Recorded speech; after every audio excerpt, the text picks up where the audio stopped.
Hey Argo fans, Eli Franceschi joining you for the Argos Admirals, and it is week number 10 in the Canadian Football League.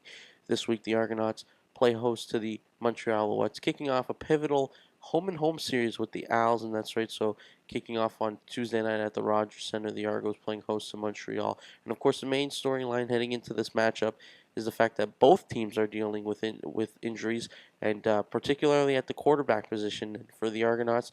Wasn't good news with regards to quarterback Ricky Ray, who suffered a partial tear in his teres major muscle.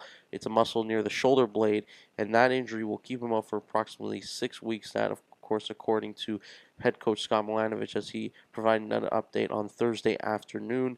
As for the Montreal Alouettes, Jim Popp, general manager, head coach Jim Popp, provided an update on Friday, ruling out Anthony Calvillo for this tilt on Tuesday night, saying that Tanner Marsh will likely be the one that's going to get the start. So that gives us two young quarterbacks going head to head on Tuesday night. Two youngsters that have really taken the CFL by storm, and Marsh over the course of the past week really did so. And both, if you look at what Zach Collaros did earlier this season, making one start in place of Ricky Ray as he nursed that knee injury against the BC Lions, 21 for 25, 253 yards, 3 touchdowns. He's very much a capable backup. Scott Milanovic has instilled lots of confidence into him.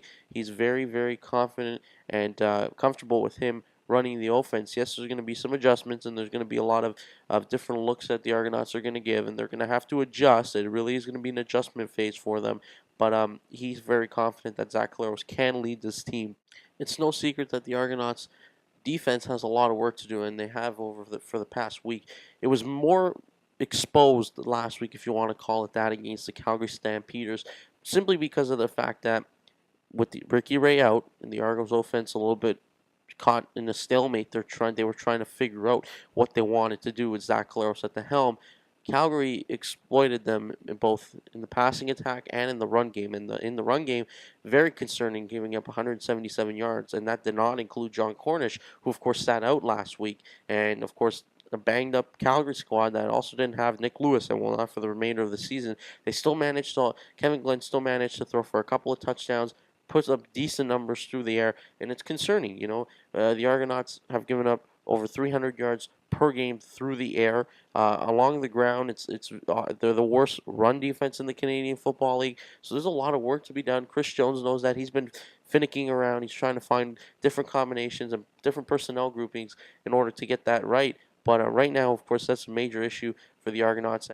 On the flip side, when you look at the Montreal Alouettes defense, you think of one man, and that man is the man in the middle, Chip Cox, who currently leads the Canadian Football League in tackles, a tremendous veteran leader that has really carried the load for that for the defense of the Montreal Alouettes. But also that linebacking core in general is very talented, and Kyrie Saber has supplanted himself as one of the best linebackers in the Canadian Football League this season. Unfortunately, right now, according to Jim Popp, he's day-to-day, game-to-game after suffering an injury a couple weeks ago against the Saskatchewan Roughriders.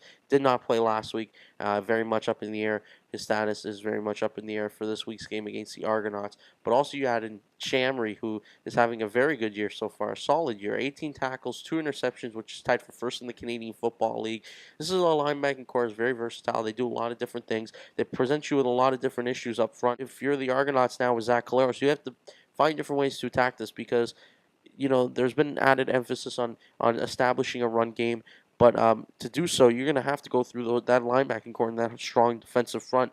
We'll have to see how the Argonauts approach it. But nonetheless, as I mentioned, that linebacking core of Chip Cox, Shea Emery, and Kyrie Saber. If Kyrie Saber plays, he's a very versatile linebacker. They love to bring him on blitz packages. They love to have him drop back in coverage. He's a very talented player, and of course, they're very capable. They're going to create a lot of havoc up front for Zach Collaros and the Argonauts offense. Now it's time for 3 keys to victory. What the Argonauts need to do well in order to pick up a victory on Tuesday night against the Montreal Alouettes and kick off a 4-game road trip after that game. So this is an important one to conclude a 3-game homestand. Number one, we're going to go to the offensive side of the football and establishing a running game. You have to. This is evident. We've seen it happen last week. Scott Milanovic noted it last week when Ricky Ray was out. It's the Argonauts really didn't run it very well or very often. Those are his words, very right there. Collaros of course, brings another element to the Argonauts offense with his running ability and his mobility outside of the pocket, which is something good and positive. But nonetheless, Curtis Steele, Quinn Porter, there's got to be some consistent rushing. And we know Chad Cackard, of course, still trying to come back from that knee injury he suffered against the Winnipeg Blue Bombers back in July. But right now, you need Curtis Steele, Quinn Porter to step up, to set the tone, to provide Zach Collaros with a running game so that it can ease the pressure off of him. Scott Milanovich even noted Ricky Ray's play really has overshadowed the fact that their running game has been horrible, lackluster, if you want to call it that.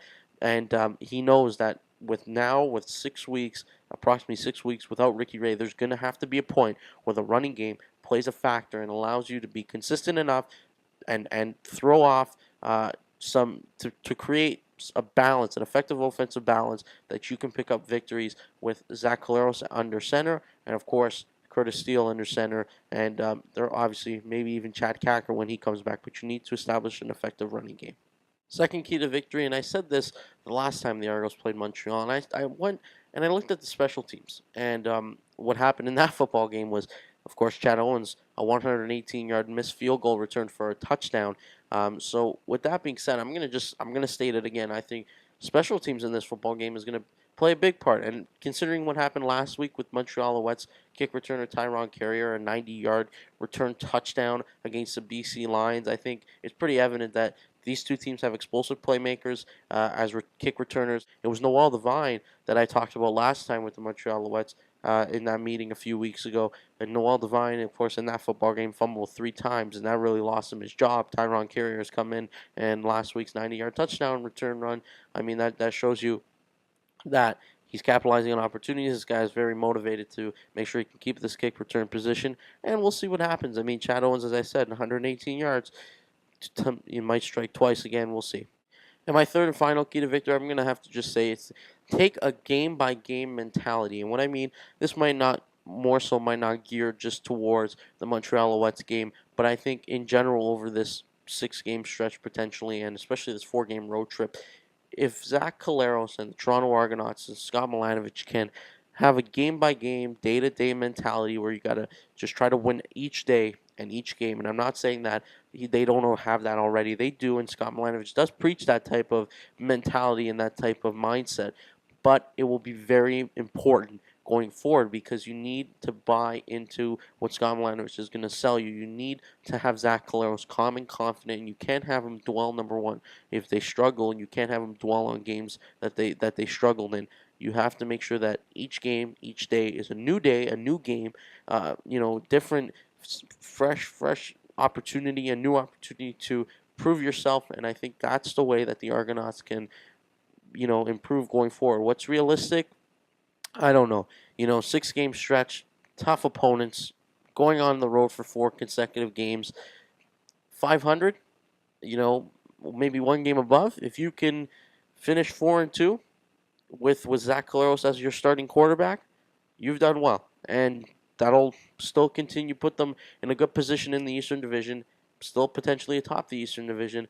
But of course, Montreal's closing ground, Hamilton's really closing ground, and this is an important stretch for the Argonauts and a crucial home and home right now. So the Argonauts right now, their focus needs to be on Tuesday night, not look ahead, and really just try to pick up a win on Tuesday night and go day by day, game by game. And of course, before I leave you for this week's video preview of the Alouettes and Argonauts coming up on Tuesday night, we're in September already almost, and I want to wish that everybody has a very good Labor Day weekend coming up. And although it's disappointing we don't have a game on Labor Day and had to be on the first day of school, but mom and dads, make sure you bring your kids out after school.